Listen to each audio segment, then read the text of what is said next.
to Two Roads Crossing, a podcast production of the Christian Veterinary Mission. Do you wonder how your faith fits together with your profession? Well, join us as we explore how to live well at the intersection of two roads crossing.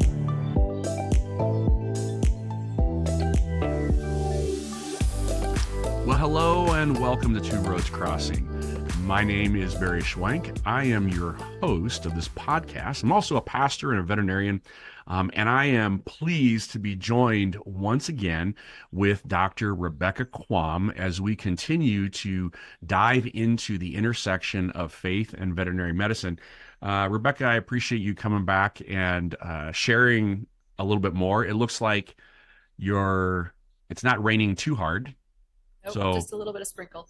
There we go. We'll take that. In Arizona, a little sprinkle could shut us down for a month. We're not careful, but if you missed a previous episode, I would encourage you to go back and look as Dr. Rebecca Quam is wrapping up nearly a decade of time as a long-term field worker in South Africa with CVM. And in the last episode, we talked an awful lot about God's hand, God's providence in her life that took her to South Africa. When you look back, are you just surprised at some of the moments that God, orchestrated for you? Yeah, totally. And, we talked about a few of those experiences last episode, but one that I didn't share, going all the way back kind of to the beginning, when I was an undergrad at Hillsdale College, very small liberal arts college, about 1,200 students. And we had a biology honorary that I was a member of, and they had invited the speaker to come for one of our evening meetings, and she was speaking about cloning, found it really interesting. So I just kind of stayed after and hung out as people asked questions, chatted, and just quietly standing there, not really participating, but enjoying. And pretty soon there was just one other student and I, and then a couple of the lecturers and her, and they were talking about how there was some wealthy donors to both her zoo research program and my university that wanted to try and get the two together. So they wanted to support some sort of program to get Hillsdale College students involved with her research in South Africa. And she looked around and the others looked around and they're like, well, you two are standing here. You want to be the ones to go? And so I said, heck yeah, and got an all expenses paid research trip funded to South Africa. That was my first time going overseas. It was my first time, realizing in a way how easy it is. That was after the advent of like debit cards. So you didn't have to take traveler's checks. You could just take money out with an ATM. Realizing that it was possible to go to Africa and survive. And it was after that, then I did a mission trip to Uganda and did a lot more traveling. But I really found that to be amazing and mind-boggling. And that was what really gave me the passion for South Africa. And we were talking last time just about how amazing it is to look back and to see those places where God was doing those things and he was kind of stirring that passion. And then also I appreciate you saying, just affirming the fact that you can do it. Because for a lot of us, we think the same thing. Well, I don't know. I've never done this or I've never done that. And God just providing you with an opportunity to show that he's got you covered. He's got you covered through the whole thing. So you went through this 2-year long process of from the time that the idea of long-term missions was really starting to get fostered in your heart and in your mind. That 2-year process of confirmation and preparation, leading you to set foot on South African soil for a longer period of time. When you headed that direction, what were your expectations about what you were going to be doing? How long were you planning on being there? And what was that initial getting off the airplane and that realization that, okay, I'm actually here now? What was that like for you? It was interesting. I actually think going down, I didn't have a lot of expectation. I knew I would be working in the clinic, so I was at Northwest University in Mafeking, South Africa.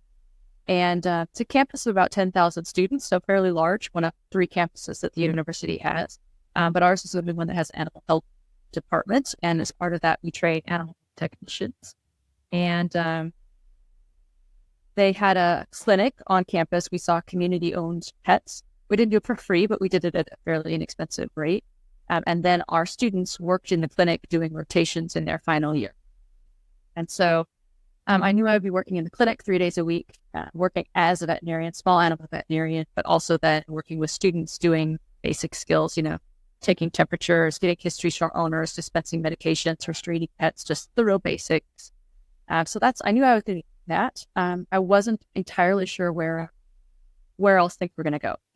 There was a CVM missionary there at the time, he and his family, and I was joining them in ministry.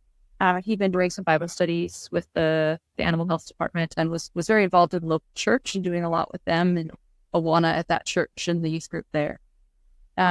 So I wasn't entirely sure where things were going to play out. I had some interesting development and maybe some of the surrounding villages. Just was pretty open going down. I didn't even know how long I was going to be there. I'd signed up for 3 years. Who knows if it was just 3 years or if I'd come back longer. It was all very open. And so I got down there, arrived, I think, July 17th. And thankfully, the university had built 3 little houses at the animal health department. So I was the first person to live on one of those houses. So within the university compound, just 100 feet from the animal hospital, really convenient, very safe because South Africa does have a lot of crime. So I moved into my little house there, and I had visited the church where the other CBM missionaries were going when I came down on my mission trip. It was where the previous CBM missionaries had also gone, and I had met some people there and already got to know some people at that church. So that was where I was planning to go. And some of the people at that church, the Pringles, wanted to introduce me to the Gestrings, who were 2 Americans that were in South Africa with the International Mission Board, the Baptists, that were doing ministry on campus. And they're like, oh, you got to meet them. Like, maybe you can work together. So they, had dinner and had us both over and everything. And it seemed like we got along and that would be a good way to kind of get involved. Yeah. And a couple of weeks later, they went to a training conference, and it was on church planting, T4T training. And I had actually just done a week of the exact same thing right after the missions training prep course that I had done. So I was already I knew all of that lingo. I knew exactly what they're talking about. So they came back and they had me over for dinner to kind of cast vision to me to do this. And I'm like, well, yeah, I'm already on board with that. just keep passing the food because I'm going to eat and you can talk, but I'm already with you. Yeah. So, we kind of had some of the same goals and ideas, passions. So it seemed like a good fit. So I went along with them to the Bible study. They had already been in Mafeking for about 7 years, and they'd been in Lesotho at the National University there for, I think, 10 of that. So they were fairly already involved with campus ministry. And so I thought, great, I'll join in with what they're doing. Went to one of the Bible studies. They had another witnessing training program for students called Acts 1:8 at the time. I went along to that. And then about a week later, they called me and they said, Beth Gestring just got diagnosed with breast cancer. She's going to have to go back to the U.S. for treatment. Would you take over all of our ministries while you're gone? So I went from 0 to 60 in about 2 weeks. They tell you at the missions training conference, don't take on too much your first year, just settle in, get used to the culture. I'm like, no, I got everything. Or the alternative is open the fire hose and just drink. There you go. But it was a blessing for them because they didn't have to just completely abandon everything left. I felt like I was merely keeping us in a holding pattern. I'll kind of maintain, but I don't know what I'm doing. I'm just here. But so we kind of kept things going where they ended up being gone for about a year before they came back. And so that was, again, God's providence to take me there when he did, to meet them when I did, for us to have the same vision goals, and then to be there when they had to leave to be able to kind of at least hold the ministry. It didn't grow, but it didn't disappear either. So they had something to come back to. It was quite an introduction to South Africa. Again, not what I was expecting, but I didn't have any great expectations. Right. But that kind of, I worked with them then for the next 9 years. Well, for the next 8 years before they ended up having. It's funny how, sometimes, and Colette and I talk about this all the time. If you had, if we sat down across from someone and they pitched the idea of what you were going to be doing during ministry, we probably would have said no. You know what I'm saying? God kind of leads you to this place where you're saying yes, And then he sits you down and he says, okay, so now follow me on this. Here's the other part that I have planned for you.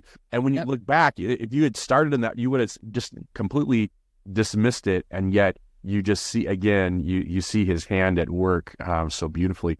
How was the transition for you? I'd be remiss if I didn't ask this. How was the transition for you in the clinic from a medical standpoint?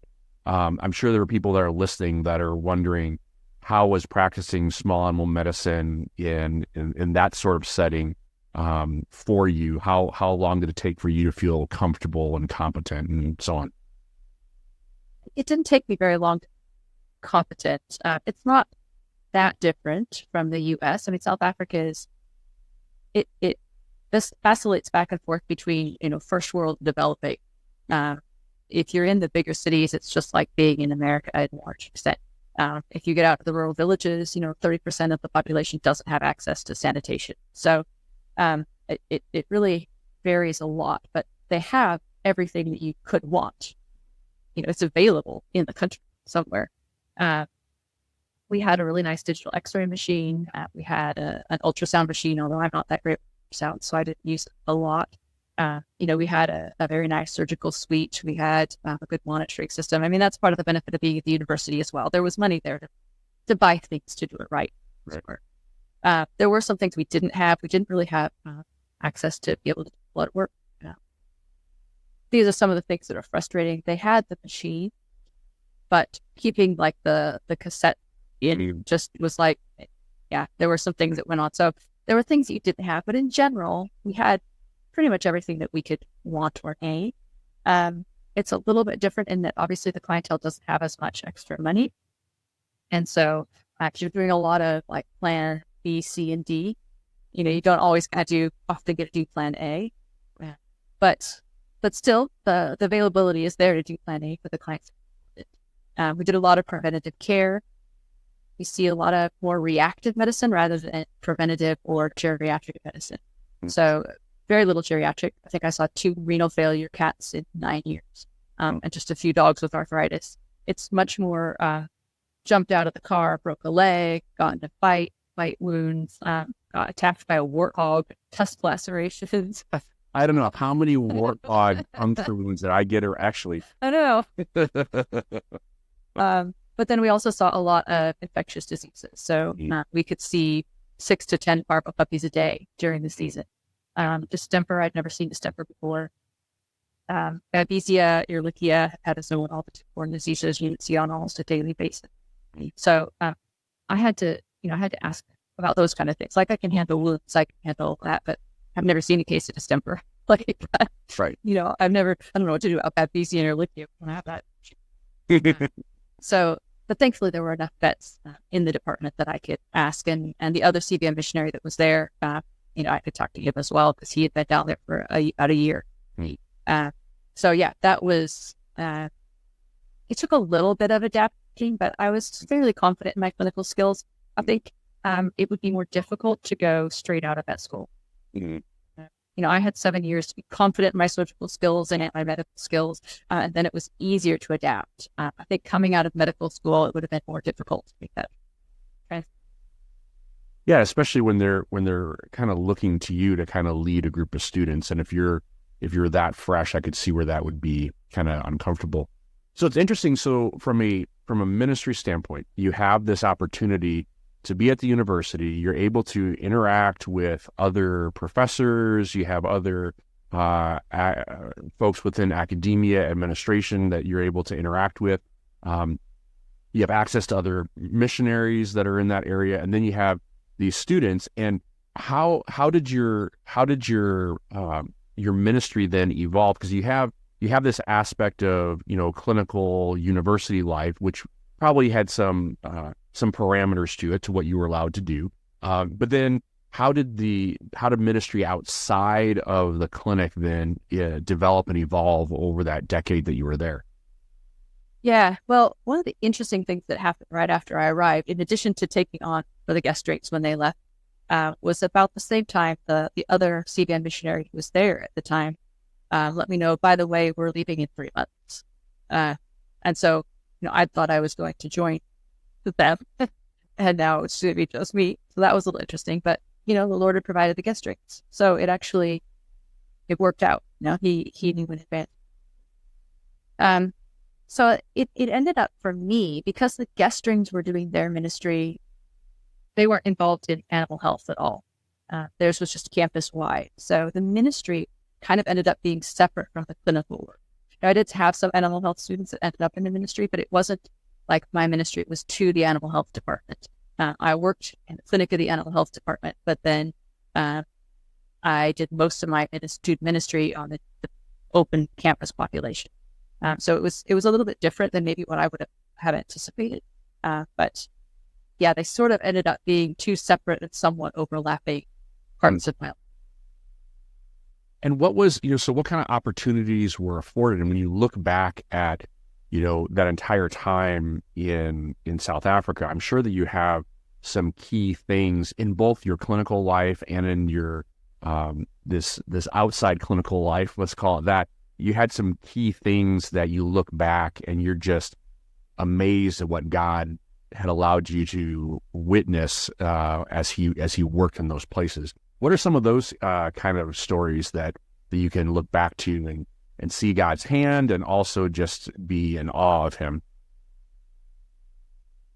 I think how he set everything up at the beginning, getting involved with the guest strings, joining the ministry, the Everys leaving, everything, how that all just started, that was pretty impressive to get with. It really helped me to feel like, yeah, I was here. God wanted me here. He had a purpose for me to be here. So that helped. I think it also helped with the guest strings already having an ongoing ministry that I could slide into rather than having to try and start something myself. It was really helpful. The ministry, it's quite interesting. People talk about missionaries, and it's almost like there's a missionary hierarchy. We know there isn't, and yet there is. You've got like the church planners and the evangelists at the top, and and you kind of go down, and like student ministry is somewhere down at the bottom, right? It's like, you're not planning churches, you're just, and so it actually kind of made it hard in the support raising and the whole process going, because you kind of feel like a second class missionary, and it took a while to kind of deal with that and realize I'm not a second class missionary. This is a different field and a different thing. I'm not going to be planting churches, and I'm not going to come home and say about the 500 churches that are now thriving, right, or the 53 people that we baptized last week. But what I could do was have really deep, meaningful discipleship relationships with students, and so I got to see individual students grow in their relationship with the Lord. Many accept the Lord. I was privileged to baptize many of them myself.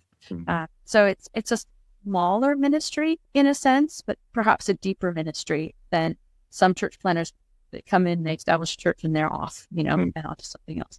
So I really enjoyed that. There were some really neat students that I got to know. One of a really, really sweet girl, she had been coming along to Bible study. She'd kind of been raised in a Christian family, but a lot of Christian families in South Africa are still a mix. They would say they're Christian. They probably listen to gospel music. They probably go to church, and yet they still do the rituals that came with ancestor worship. They still might, she had they called strings or ropes that were tied around the wrist or the waist that were like blessed by the witch doctor to keep you safe, things like that. So there was kind of a syncretism of the animistic beliefs and Christian. But when she came to university, she wanted to join a Bible study. She saw ours advertised on the poster, so she was coming to Bible study. I can't even remember the passage that we were reading, but we were talking about how Jesus came to earth, that he took our sin on the cross, that he is willing to take our sins and instead in place give us his forgiveness, his grace, his mercy, and adoption as children of God. And when we have very much a participatory style of discussion, and she's like, why would anyone not want this? She's like, this is amazing. And Beth Gestring went and talked to her that week. It's like, you were really excited about this. And she realized she had never actually made that decision for herself. And so she did when Beth went to meet her, and she just became such a bubbly, outgoing, love the Lord, share with everyone kind of a person. She was involved in kind of all of the ministry options that we had and the outreaches that we did.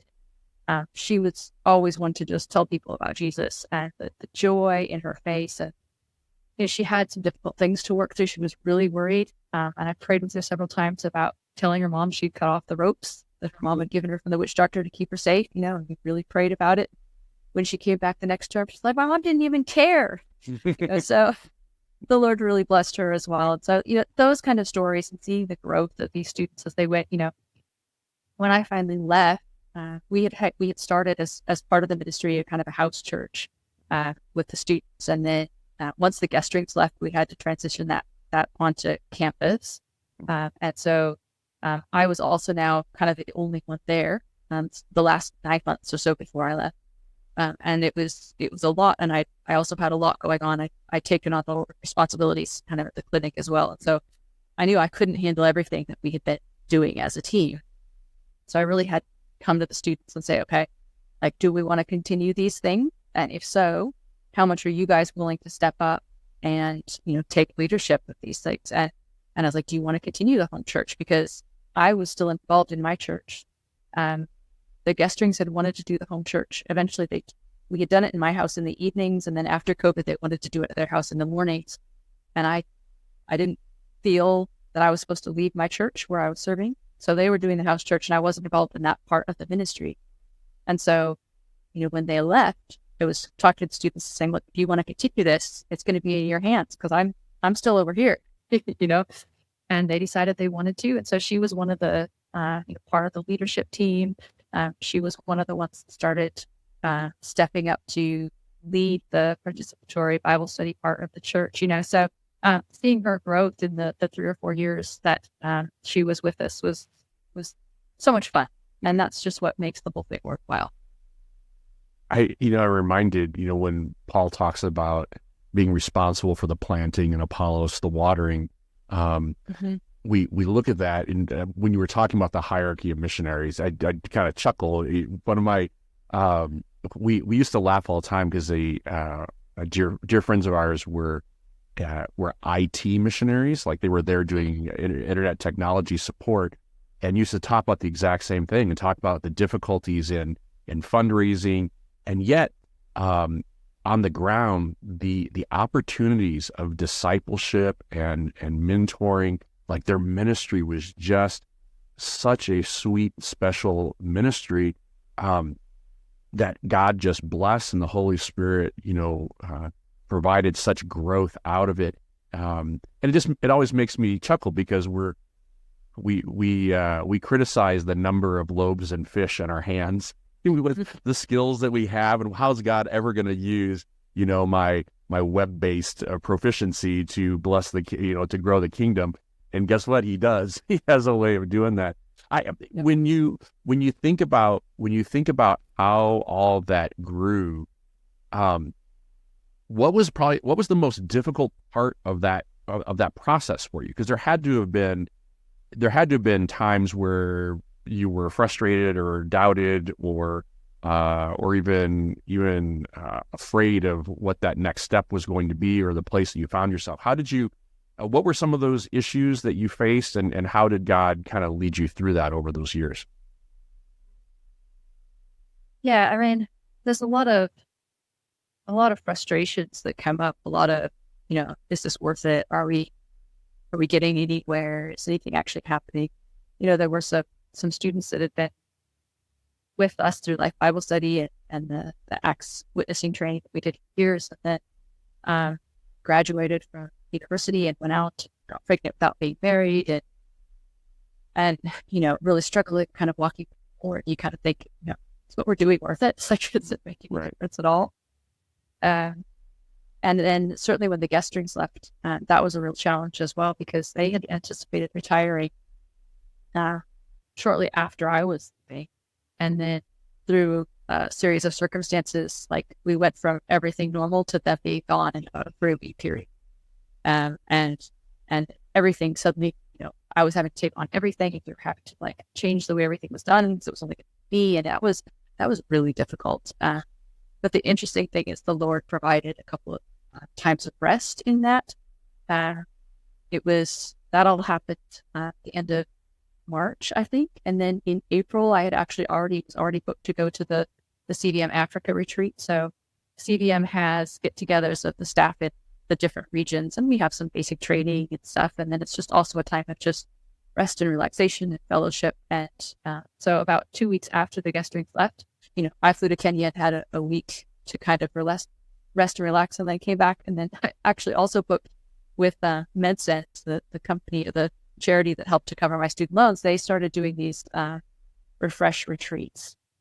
So all expenses paid, you get to come. They also did some training, and they paid for a day out excursion. It was in Turkey on the Mediterranean. And so that was actually just a few weeks later. So I had 2 like little times to step out, to fellowship with other believers, to pray, to be encouraged and refreshed, and come back and be able to finish out the rest of the year well. Because that's what I wanted to do, even though, there was so much. I was like, I want to be able to finish the time that God has given me here in a way that I could look back on and not feel like I left things undone, or that there were things that I wished I had done that I just hadn't felt like I could do.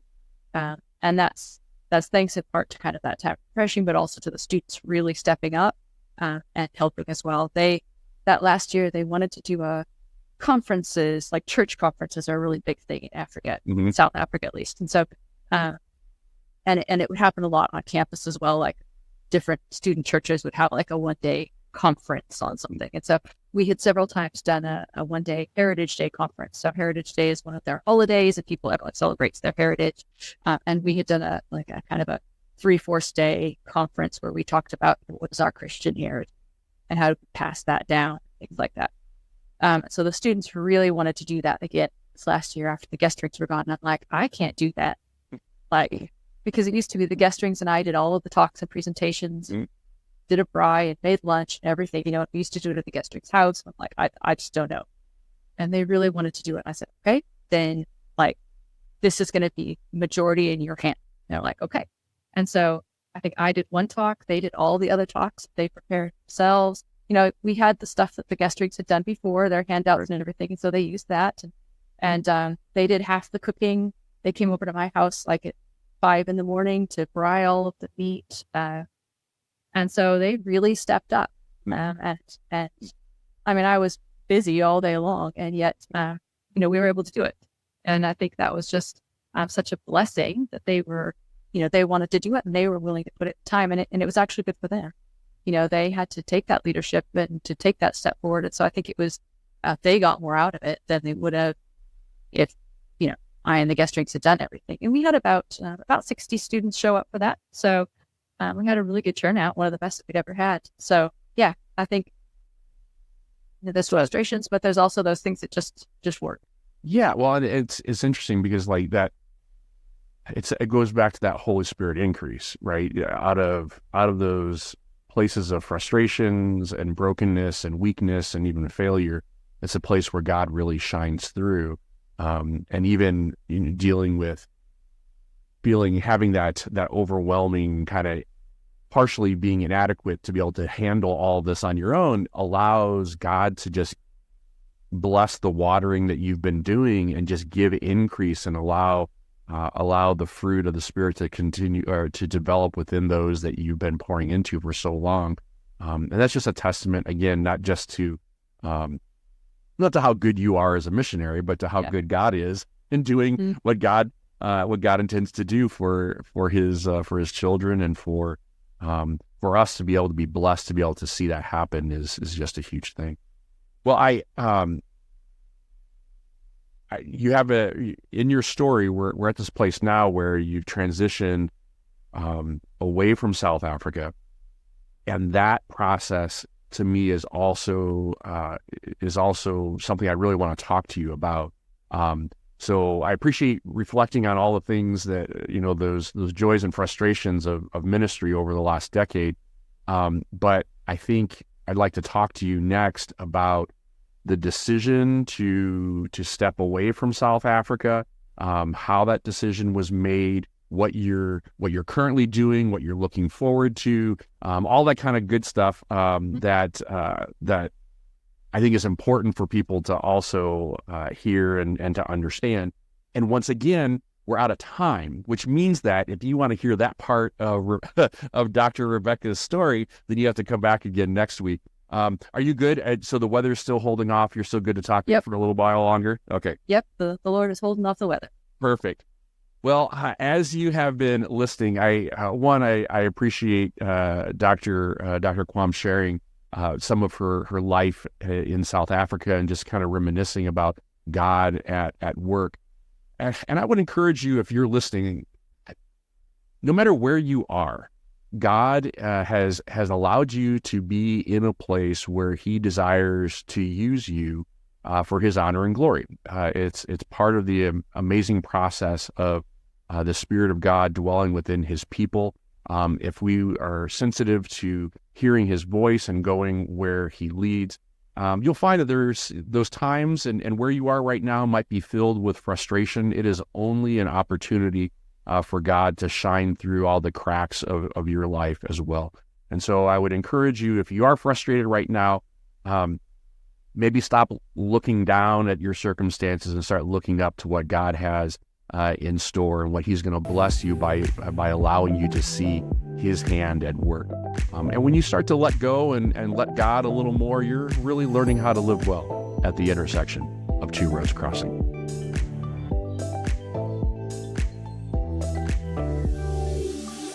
Thank you for listening to Two Roads Crossing, a podcast production of the Christian Veterinary Mission.